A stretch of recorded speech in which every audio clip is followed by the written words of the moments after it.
Olá pessoal, alunos queridos do terceiro semestre do curso de Direito da FAP e também aos demais que estão passando aqui por esse canal, pesquisando, querendo saber um pouquinho mais sobre direitos e garantias fundamentais que estão previstos na nossa Constituição.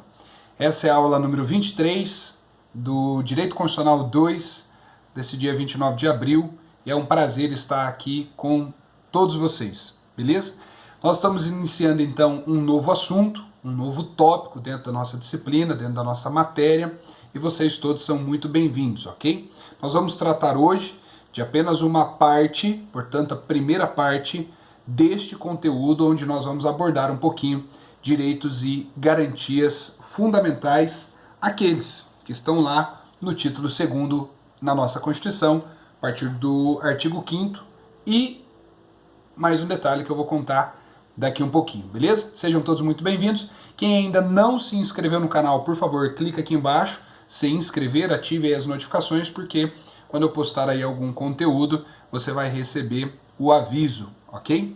Para os meus alunos do curso de Direito da FAP, para quem eu dedico essa videoaula de maneira especial, nós temos um material de apoio, um material de suporte aí para o encaminhamento da nossa aula disponível lá na plataforma Moodle, beleza? Bom estar aqui com vocês. Bom, vamos lá então. Primeira coisa, pessoal, preciso lembrar para vocês o contexto do direito constitucional e o contexto dos direitos e garantias fundamentais, ok? Vamos voltar um pouquinho na nossa memória e falar que nem sempre vivemos em um Estado democrático de direito como vivemos hoje. Nem sempre vivemos em uma democracia como vivemos hoje. Nem sempre vivemos em uma república federativa, como vivemos hoje. Nem sempre o mundo teve, em sua maior parte, países onde a norma está sujeito a todos, inclusive os mandatários do poder. Nem sempre vivemos em um mundo onde o normal é que a democracia, que os governos democráticos governem os seus povos, os seus países. Como era antes disso? Vocês se lembram? Nós tínhamos governos absolutistas, concentrando o poder do Estado na figura de um rei, de um imperador, de um faraó, de um juiz, enfim. Ao longo da história da humanidade, tivemos aí vários exemplos de governos autoritários, absolutistas, inclusive aqui mesmo no Brasil, até bem pouco tempo atrás, se a gente pensar na evolução da história. Então, nem sempre tivemos essa situação favorável, digamos assim, como é hoje, né? E ao se combater o absolutismo, ao se combater monarcas impiedosos, né, que praticavam o domínio das leis, o domínio do julgamento sobre as leis e as pessoas, e ainda executava suas próprias decisões, né? Portanto, na figura de uma única pessoa, todas as funções do Estado, todo o poderio estatal. Ao se combater isso, o que é que se criou? Limitação do poder estatal e garantia de direitos às pessoas. Hoje, nós chamamos de cidadãos. Então, o direito constitucional, o constitucionalismo, o movimento constitucionalista surge da ideia de que o Estado tivesse limites de atuação, limites esses previstos na norma, previstos na regra jurídica, que todos estivessem sujeitos, inclusive aqueles que detêm o poder, e de um outro lado, que os cidadãos, que as pessoas deste país, que o povo que faz surgir esse Estado, tivesse alguns direitos garantidos. Então, na limitação do Estado, do poderio estatal e com a possibilidade de garantia de direitos das pessoas, é que nós vamos ter aí o contexto, o prenúncio do que está na nossa Constituição Federal de 1988, no artigo 5º, e daqui um pouco eu trago o restante. Beleza? Então, qual é o contexto?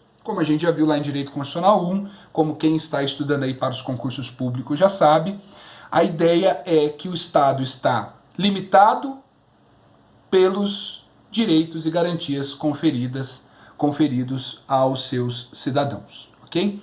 Então, o Estado democrático de direito, onde todos estão sujeitos à lei, inclusive os detentores de mandato, e a lei, esta mesma lei, garante certos direitos e garantias aos seus cidadãos, beleza? Então, esse é o contexto do assunto que a gente está trazendo. Aonde nós vamos encontrar na nossa Constituição direitos e garantias fundamentais? Aqui, ó, título 2º, que começa no artigo 5º, famoso artigo 5º para quem estuda direito constitucional, direito administrativo, enfim, tá aí já sabendo o quão importante é o artigo 5º. O caput do artigo 5º, tão famoso quanto o seu número, todos são iguais perante a lei, sem distinção de qualquer natureza, garantindo-se aos brasileiros e aos estrangeiros residentes no país a inviolabilidade do direito à vida, liberdade, igualdade, segurança e à propriedade nos seguintes termos. 2 pontos, e aí seguem-se 78 incisos e depois, no finalzinho, mais alguns parágrafos, ok? Então, o caput do artigo 5º, que por si só já traz a ideia de vida, liberdade, igualdade, segurança e propriedade. Então, de cara, no caput do artigo 5º, ele já traz estas questões como sendo direitos fundamentais dos cidadãos. Mas ele vai seguir com mais 78 incisos, ok? E estes 78 incisos vão ser encontrados em uma discussão aqui no direito constitucional, mas vão ser discutidos alguns deles lá em direito do trabalho, alguns deles vão ser discutidos lá em direito empresarial, outros vão ser discutidos lá em direito tributário, outros vão ser discutidos lá em direito penal, porque são 78 incisos que tratam dos direitos e deveres individuais e coletivos de uma maneira muito abrangente. Lembrando que a classificação da nossa Constituição é de ser uma Constituição analítica quanto à sua extensão. Ela é prolixa, né? É uma Constituição extensa. E o artigo 5º, com 78 incisos e alguns parágrafos, é a prova disso. Beleza? Então, título 2º, pega aí a sua Constituição, dos direitos e garantias fundamentais. No artigo 5º temos os direitos e deveres individuais e coletivos. Está separado, tá? Aqui nós temos direitos e deveres individuais e coletivos. Se você virar aí a sua Constituição, lá no artigo 6º vai ter dos direitos sociais, beleza? Mas não é o nosso assunto por enquanto. Nós vamos falar do contexto da ideia dos direitos e garantias fundamentais de uma forma mais abrangente, pelo menos nessa primeira parte, tá bom? Bom, além de dizer que os direitos e garantias fundamentais da parte individual e coletiva está aqui no artigo 5º, e dos direitos sociais está lá no artigo 6º, e assim sucessivamente, até o artigo 14, que vai encerrar, artigo 17, que vai encerrar esse título 2º, não só este título 2º, em especial o artigo 5º, que trata dos direitos e deveres individuais coletivos, o STF já pacificou que nós vamos encontrar direitos e deveres individuais coletivos fora do artigo 5º, fora do título 2º da Constituição. Então, atenção, hein? Muita atenção. Direitos e deveres individuais e coletivos, que está dentro da ideia de direitos e garantias fundamentais, não estão limitados ao artigo 5º da Constituição. O STF já reconheceu como direitos individuais e coletivos outros artigos, outros incisos ao longo da Constituição. Como disse, nossa Constituição, que é considerada uma Constituição prolixa, uma Constituição extensa. Essa aqui é com letrinha pequena, ganhei lá no STJ, uma visita que a gente fez com um grupo de alunos, uma excursão de alunos, ganhei essa Constituição lá. Mas a nossa Constituição, que é prolixa, é grande, são 250 artigos originalmente, depois foram enxertados outros artigos ao longo da Constituição, hoje ela tem mais de 250 artigos. Ao longo destes mais de 250 artigos, o STF já reconheceu em outros momentos direitos e deveres individuais e coletivos, ok? Bom, resumo dessa nossa primeira parte da aula é o seguinte: no Estado temos limitação do seu poder, em especial com a ideia de Montesquieu, com a separação das funções do Estado, né, que hoje a gente chama aí de maneira simples, né, de separação dos poderes, mas com a divisão das funções do Estado, idealizado por Montesquieu, a gente tem uma limitação do poder, evitando que se concentre todas as funções do Estado numa única pessoa. De outro lado, a garantia de alguns direitos às pessoas que compõem esse Estado, a esse povo, ok? Então esse é o contexto. Aí a gente tem a nossa Constituição, que é a Constituição que está em vigor no Brasil, e a gente espera que fique assim por muito tempo.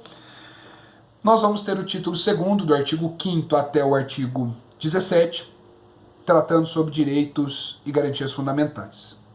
De maneira específica, vamos destacar nesse início o artigo 5º, que fala dos direitos e deveres individuais e coletivos, lembrando que o STF já disse que não são apenas estes 78 incisos do artigo 5º, outros artigos da Constituição vão trazer direitos e garantias individuais e coletivas.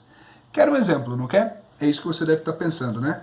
Tá, professor, mas qual, por exemplo? O artigo 225. Olha só o que diz. Todos têm direito ao meio ambiente ecologicamente equilibrado, bem de uso comum do povo, essencial à sadia qualidade de vida, impondo-se ao poder público e à coletividade o dever de defendê-lo e preservá-lo para as presentes e futuras gerações. Resumo disso, né?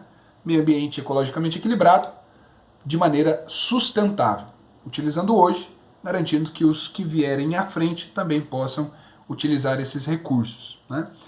O artigo 225, apesar de não estar e não ser o artigo 5º, faz parte daquilo que a gente vai considerar como direito e garantia individual e coletiva também. Beleza? Artigo 5º e todos os outros que o STF, de acordo com o que lhe foi proposto, né, foi reconhecendo ao longo dos últimos anos. Beleza? Tranquilo. Pessoal, para quem está me acompanhando e não é meu aluno aqui pelo YouTube, quero aproveitar e dizer que aos meus alunos do terceiro semestre de Direito, que tem Direito Constitucional comigo, eu recomendo, né, para um estudo mais didático, um estudo mais prático, o livro do professor Pedro Lenza, tá bom? Inclusive, ao final de cada parte, ao final de cada assunto, ao final de cada tema, ele traz ali algumas páginas com questões de concursos e a resolução dessas questões, o gabarito dessas questões, que para quem está procurando um material para auxiliar em concursos públicos e não só o estudo da graduação, é um livro bastante didático nesse sentido, ok? Bom, vamos caminhar para a segunda parte dessa videoaula, que tem a ver, então, entendido esse nosso contexto, entendido da onde a gente está vindo, né, e onde que nós estamos, vamos perceber quais são as características, vamos compreender quais são as características dos direitos e garantias fundamentais. Esses todos, aí sim de maneira abrangente, do título 2º, que vai aí do artigo 5º até o artigo 17, tá bom? Importante ficar com a sua Constituição na mão. Sempre que a gente for estudar, a Constituição na mão facilita, porque esse manuseio, né, treina o nosso cérebro para estudar melhor, beleza? Então, do título 2º, quais são as características destes direitos e garantias fundamentais? Quais são? Primeira coisa, nada surge do dia para a noite quando o assunto envolve povo, nação, cidadãos, Estado, direito constitucional, constitucionalismo, direitos e deveres fundamentais. Essas coisas não surgem do dia para a noite. Ninguém acorda num dia e diz assim, olha, eu tenho o poder de dizer então que a vida é um direito fundamental. Não, as coisas não acontecem assim. Uma parte dos direitos fundamentais são aqueles que tratam da relação de trabalho. Ninguém acorda um dia e passa a entender que é importante garantir à pessoa um período para ela ficar em casa com o seu filho quando nasce. Isso não acontece do dia para a noite. Ninguém decidiu que deveria existir um período de auxílio maternidade, de afastamento do trabalho por conta da maternidade, de maneira remunerada, paga pelo Estado, do dia para a noite. Por isso que uma das características dos direitos e garantias fundamentais é a historicidade. É saber que estes direitos e garantias vão sendo construídos ao longo do tempo. Em cada país, em cada nação, isso ocorre com uma velocidade, ocorre de uma maneira. Né? Se a gente pensar nos países europeus, que tem uma história muito maior, muito mais longa do que a nossa brasileira, né? Isso aconteceu em um grau de velocidade. Né? Se a gente pensar no Brasil, aqui acontece com outra velocidade. O Brasil, até pouco tempo atrás, era um império. Tínhamos monarquia. Né? A gente não falava de direitos dos súditos, né, como cidadãos. Isso é tudo muito recente na história brasileira. Né? Diferente da Europa, que começa mais cedo esse processo de construção dos direitos e garantias fundamentais, dos Estados Unidos da América, que tem uma colonização diferente da nossa. Mas em cada país, em cada nação, a evolução dos direitos e garantias fundamentais se dá de uma maneira. Agora, fato é de que não se chega à garantia de direitos fundamentais do dia para a noite.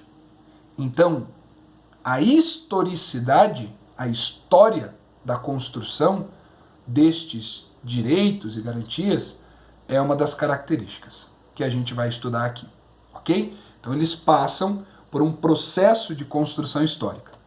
Em algumas nações, em alguns povos, desde lá dos tempos bíblicos, né? Se a gente pensar nos países do Oriente Médio, por exemplo, né, lá onde está a Cisjordânia, onde está Israel, Jerusalém, o Egito, aqueles países vivem uma construção milenar histórica, alguns países asiáticos. Né?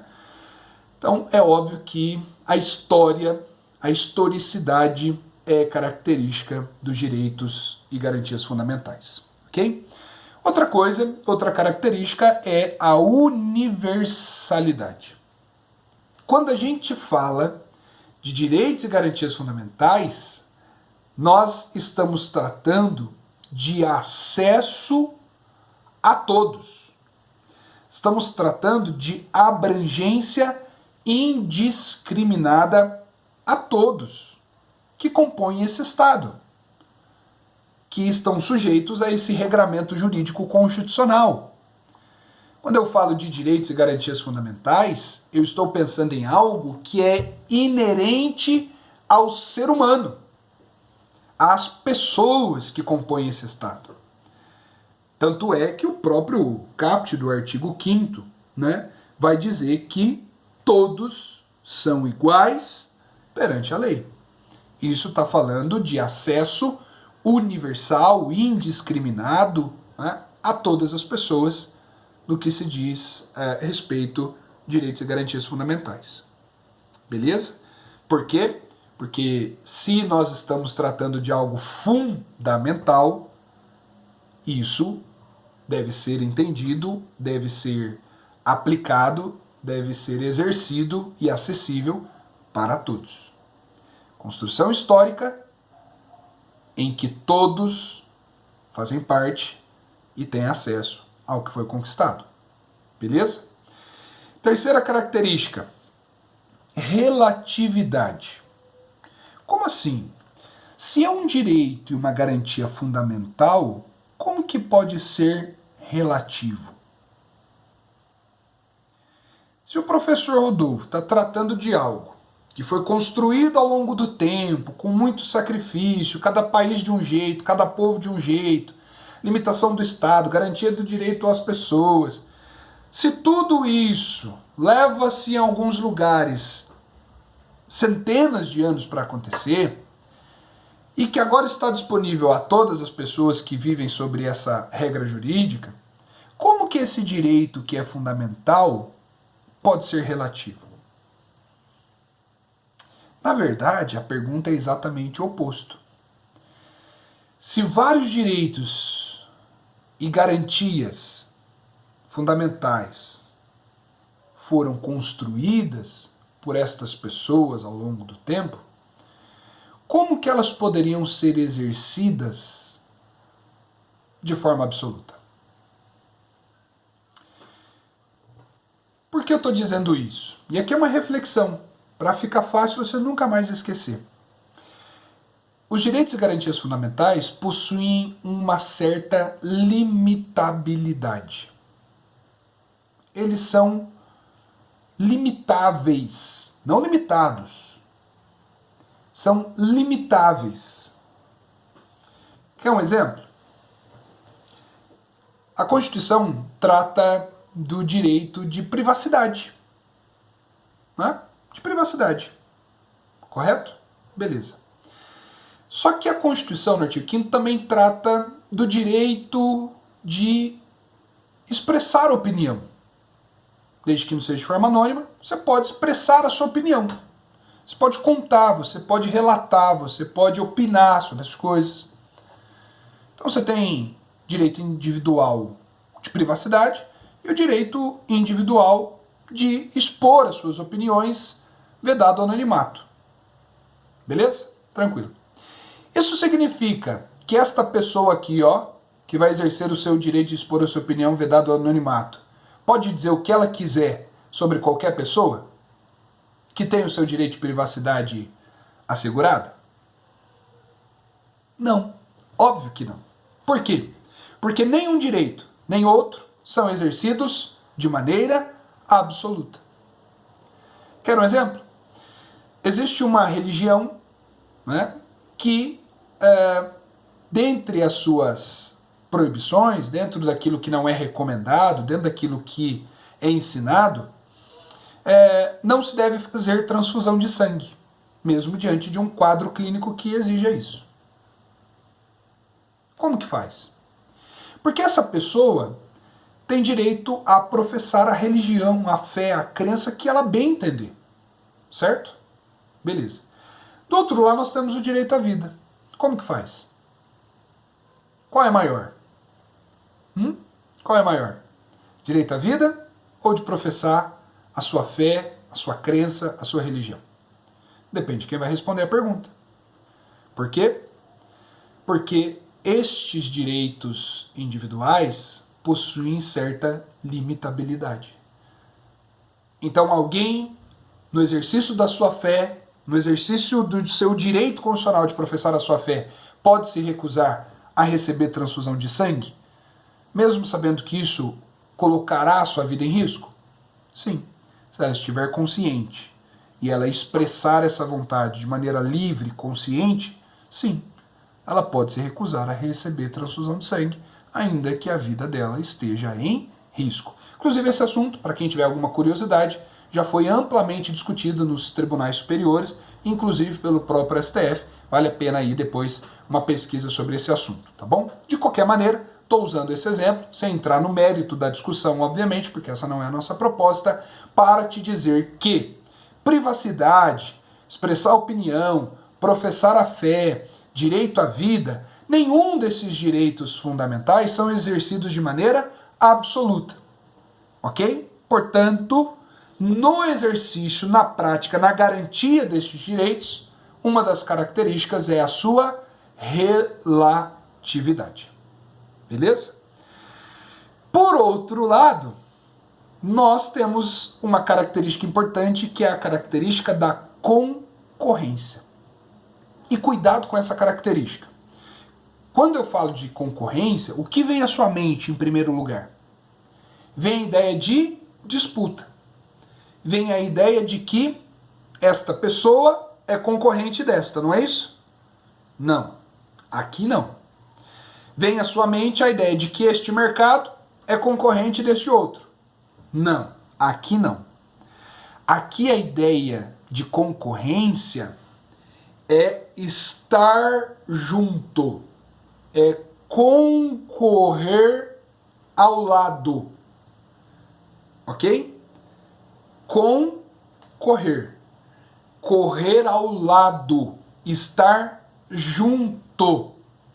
Então aqui a característica da concorrência tem a ver com a possibilidade de exercermos vários direitos fundamentais ao mesmo tempo, tá bom? Então aqui a ideia não é de ser contra, aqui a ideia é de estar junto, de andar junto, de caminhar junto, beleza?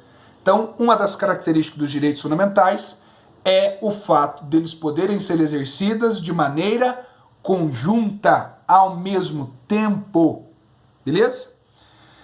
Quer ver uma coisa? O jornalista de uma rádio, de um blog, de um site, de uma fanpage, de um canal de televisão, que leva a notícia, usando o seu direito de informar a emissora, ele mesmo e tal, enfim, se ele é o dono do blog, do canal, do site. Então ele exerce o seu direito de informar, de levar ao conhecimento das pessoas os fatos, mas ao final da notícia dos fatos, ele exprime a sua opinião pessoal. Tem um jornalista famoso no Brasil que ao final de algumas matérias jornalísticas, de algumas reportagens, ele usa um bordão dizendo: isso é uma vergonha. O que é isso? O que significa esta expressão? É um direito fundamental de manifestar a sua opinião, desde que não seja de maneira anônima. Então ali a gente tem o direito de informação conjugado na mesma cena, no mesmo momento, dentro do mesmo minuto, com o direito de expressar sua opinião. É um momento típico, né? Todo mundo aí que conhece esse jornalista já deve ter visto isso. Ele traz a informação, na sequência exprime a sua opinião. Conjugando, colocando ao lado, caminhando junto, o direito de informação e o direito de expressar a sua opinião a quem quer assisti-lo, né? A quem está como seu telespectador. E assim sucessivamente. Estamos aqui, eu e você, nessa videoaula, exercendo nosso direito à vida, nosso direito de liberdade, nosso direito de igualdade. Estamos aqui exercendo o nosso direito de professar a fé que cada um tem. Estamos aqui exercendo o nosso direito de sermos tratados com dignidade. Enquanto conversamos, enquanto temos essa videoaula, enquanto você está no seu local de trabalho, na sua sala, na sua casa, estamos exercendo ao mesmo tempo, lado a lado, vários direitos fundamentais. Portanto, característica da concorrência. Quinta característica, relatividade, foi a terceira, concorrência a quarta. Quinta característica, irrenunciabilidade. Alguns direitos pessoais são renunciáveis. Eu posso abrir mão dele. Quer um exemplo? Herança. Ninguém é obrigado a aceitar herança, sabia? Ninguém. No direito privado, lá no Código Civil, quando trata de sucessão, ninguém é obrigado a aceitar uma herança. Ninguém é obrigado a ficar com um imóvel, com um carro, com uma cadeira, com um celular, com um pertence de alguém que era dessa família. Ninguém é obrigado a aceitar esse bem, esse patrimônio. Então o direito de herança, ele é renunciável.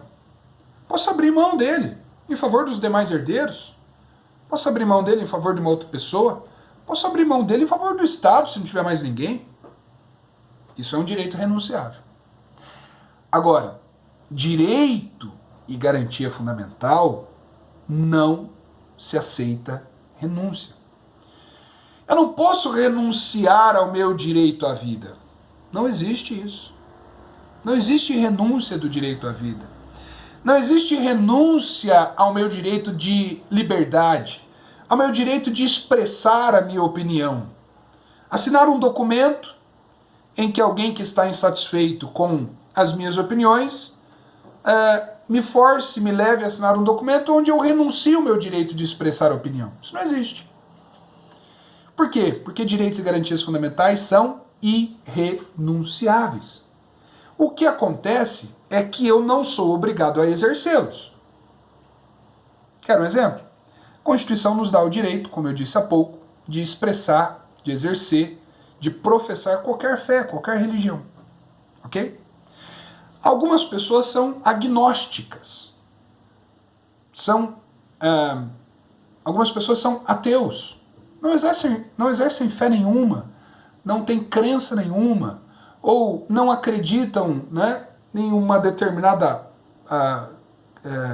história bíblica, ou não acreditam neste fato ou daquele, de uma religião ou de outra, enfim, não professam fé, não acreditam em nada, quem sabe, tranquilo. A Constituição dá o direito dele professar a religião que ele quiser, a fé que ele quiser. Ele não exerce este direito no sentido de não professar nenhuma fé. Mas veja, ao mesmo tempo em que ele não professa nenhuma fé, e ele poderia escolher alguma, ele escolheu não professar. Ele escolheu não ter nenhuma religião. Por quê? Porque direito e garantia fundamental não se renuncia. Não se abre mão. Eu posso não exercê-lo da maneira como está previsto hoje. Mas amanhã ou depois eu passo a exercê-lo como está previsto.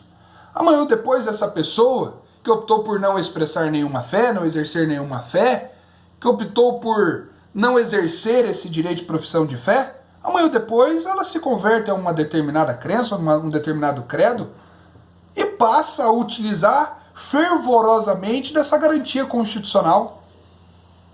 Como missionário, como pastor, como padre, como freira, como qualquer outra função dentro de uma religião. Por quê? Porque mesmo que eu não exerça naquele momento, naquela fase da vida, durante até uma certa idade, algum direito ou garantia fundamental, não significa que eu o perdi ou que eu abri mão dele. Do contrário, também não. Não posso conscientemente abrir mão de direitos e garantias fundamentais. Ao lado disso, vou trazer a última característica, que é a característica da inalienabilidade. Difícil palavra, comprida, mas é isso mesmo. Os direitos e garantias fundamentais não têm preço. Não podem ser vendidos, negociados. Não se atribui valor econômico aos direitos e garantias fundamentais. Se por um lado eu não posso abrir mão dos meus direitos e garantias fundamentais porque eles são irrenunciáveis, por outro lado, pior ainda, se eu desse valor, se eu atribuísse valor econômico a eles e negociasse os meus direitos e garantias. Como se alguém que assinasse a renúncia do seu direito de manifestar a sua opinião ao troco do pagamento de alguns milhares ou milhões de reais. Não são renunciáveis e muito menos negociáveis, não estão à venda, por isso inalienáveis. Não podem ser alienados, não podem ser negociados, não se atribui valor econômico a direitos e garantias fundamentais. Quanto vale a liberdade? Quanto vale o direito à vida? Quanto vale a igualdade? Não se atribui valor aos direitos e garantias fundamentais. Beleza? Então, temos aí algumas características. Claro que a gente não esgotou esse assunto. Isso aqui caberia longas horas de conversas, de exemplos, de cada um dos incisos, onde isso se enquadra, né? Qual característica, enfim. Mas nós estamos tratando aqui de uma maneira resumida, obviamente, dentro do nosso estudo do direito constitucional para a graduação acadêmica. Ok? Lá na pós-graduação, no mestrado, no doutorado, isso aqui tem muito pano pela manga, dá para estudar muita coisa. Mas para nossa atividade de graduação, é isso que eu precisava passar para vocês, tá bom? Então, o contexto, limitação do Estado, garantia do direito das pessoas, evitando o absolutismo, enfim, vivemos no Estado democrático de direito, onde todos, inclusive os detentores do poder, estão sujeitos à lei, ok? Temos os direitos e garantias fundamentais a partir do artigo 5º, vai até o artigo 17, em especial os direitos e garantias individuais e coletivos do artigo 5º e seus 78 incisos, mas, como o STF já decidiu, ao longo da Constituição teremos outros direitos e garantias fundamentais. E, por fim, falamos aí das características dos direitos e garantias fundamentais. Resumindo, historicidade, universalidade, relatividade, concorrência irrenunciabilidade e inalienabilidade. Beleza? Obrigado, gente. Espero que vocês tenham gostado dessa nossa parte inicial, ao menos assim, digamos, do direito e garantia fundamental. Um abraço especial a todos os meus queridos alunos do terceiro semestre de Direito da FAP. Deixe seu like aqui, se inscreve no canal se você ainda não fez isso. E atenção, pessoal, terceiro semestre de Direito, tem atividade lá na plataforma Moodle e o material de apoio também. Grande abraço, gente. Deus abençoe.